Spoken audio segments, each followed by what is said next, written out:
Right, the big breaking news that we are tracking at this moment, and also getting you the first pictures of the Lankan president Mahinda Rajapaksha after conceding defeat in the Lankan presidential elections held only yesterday. In this picture, you can see Rajapaksa leaving his official residence, Temple Trees. This is a big upset for Rajapaksa, who has in fact was seeking a third term. In fact, he called for elections 2 years ahead of schedule, thinking that this is going to have an impact or result in his favor. But that has not certainly happened.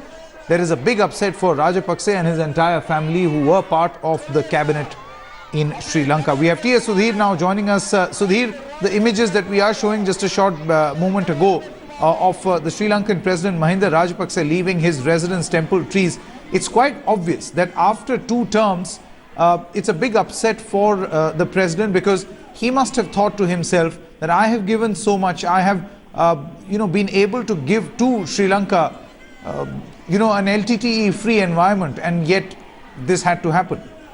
Well, Rajapaksa was rewarded for the fact that he managed to vanquish the LTTE and end the 26-year-old civil strife with an overwhelming majority victory in 2010 presidential polls.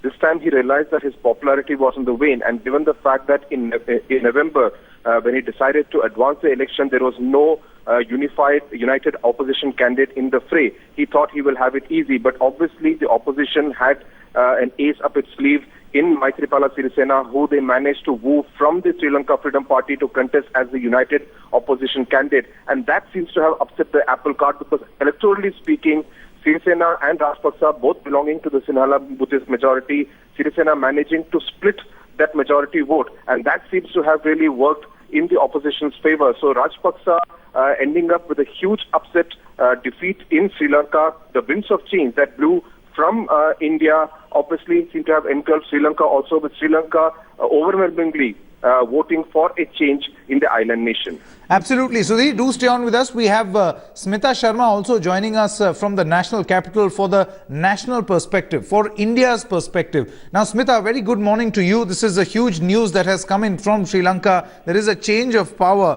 or a change of establishment as far as Sri Lanka is concerned. Just take us through what India will in fact be doing at this moment. The Ministry of External Affairs, what all will their expectations be from the new dispensation? Well, good morning, Sanket, and to all our viewers as well. Definitely, yes, we woke up to this very surprising news. We in the media, or of course in the political circles here in India, we did see this as a very, very close and a tough poll for Rajapaksa, but that he would concede defeat so early was something that really came in as a surprise. Now, clearly, Rajapaksa going in and meeting the opposition leader there, Anil Wickremesinghe, somebody that India, of course, has worked with in the past, and saying that he's ready to play a constructive opposition role. Now, Sirisena, who will be the new president, is expected to be sworn in fact, as early as this evening itself. Is a man who's really not considered a very able administrator, Sanket. He's a health minister, a former health minister from Rajapaksa's cabinet itself. He's also a man who has quoted controversies in the past. He's also come out and given out statements saying that Sri Lanka is being turned into a colony of sorts, essentially, by a lot of foreign investments and players, where he had also cited specific Chinese projects. Now, for India, really, I would say that, even they are surprised, because remember in the SAARC summit in November in Kathmandu, when Rajapaksa and Narendra Modi had met along its sidelines, while Modi, of course, on the open forum had wished Rajapaksa good luck, which is, all well. You can always do that with other counterparts and other world leaders. But in the bilateral meeting, sources had told us that Narendra Modi had actually gone ahead and said that I'm sure you will win the polls. So clearly, I think MEA will be, in a way, also be looking at these results with a degree of surprise. So there was a strong section within South Bloc, which was also in favor of, the Sirisena, Anil Wickremesinghe kind of a combination coming back, keeping in mind the Tamil sentiments really, which is such an important part of the Indian domestic politics as well. But as far as the foreign politics is concerned, I don't see an overnight change really happening within Sri Lanka, because that doesn't happen in foreign policy. Maybe the jingoisms might just come down for a bit. Absolutely. But 2 things, Smita, that will be of interest to India. Number one, of course, the whole Tamil angle. How are the Tamil political parties and the Tamil politics going to play out vis-a-vis this new leadership? Because remember, as far as Mahinda Rajapaksa was concerned, the opposition here in India from the Tamil groups was way too strong. because he was being seen as this anti-Tamil individual who wiped out the LTTE and other things.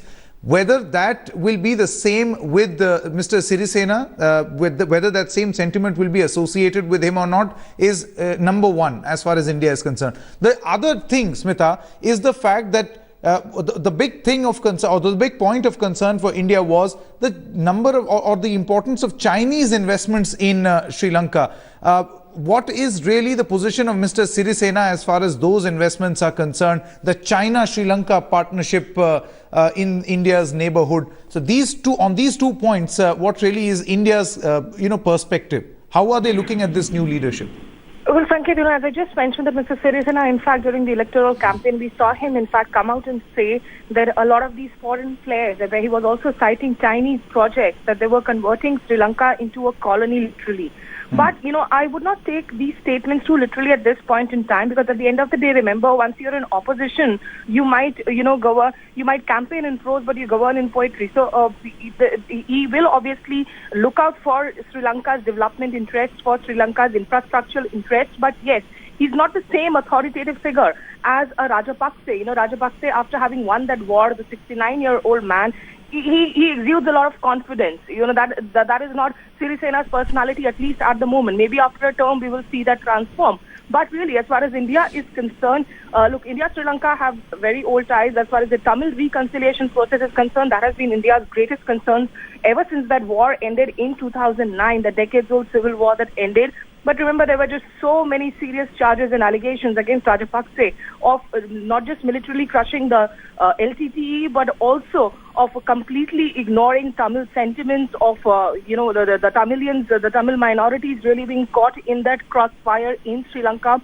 So the 13th Plus Amendment, which seeks greater political reconciliation for Tamils in Sri Lanka and a greater political voice for them at the center, is something that India will continue to stress on, and something that Sirisena will have to deliver on, because remember, at the end of the day, he's still somebody who is from the majority Sinhalese community. So while today in Tamil Nadu, I think once Tamil Nadu wakes up, Sudhir is already awake, but the rest of Tamil Nadu, I think as and when they wake up, we will see those celebrations happening, because symbolically for them, Rajapaksa is the biggest villain of the Tamil community.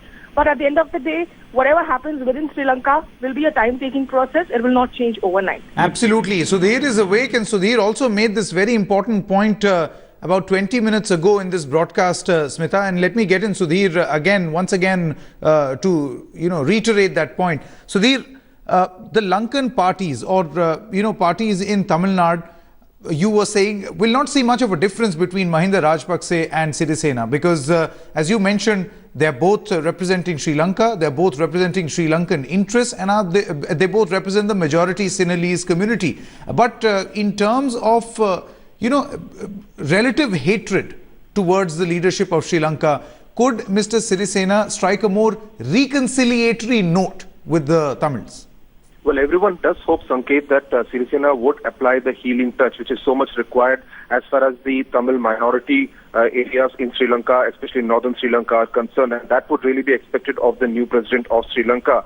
Rajapaksa had that image, which he also reinforced quite effectively, that of a hardliner, someone who had actually crushed the LTTE, vanquished the LTTE, got Prabhakaran killed, and ended the 26-year-old civil war in Sri Lanka. And he emphasized that hardline image. Sirisena does not have that kind of an image. And having crossed over from the Sri Lanka Freedom Party to the opposition and fought against Rajapaksa, Sirisena was essentially conveying the fact that he's someone who is much more inclusive in Sri Lanka politics, and someone who would actually take everyone along. And that was something which really would be expected. And that is really what this entire mandate is all about.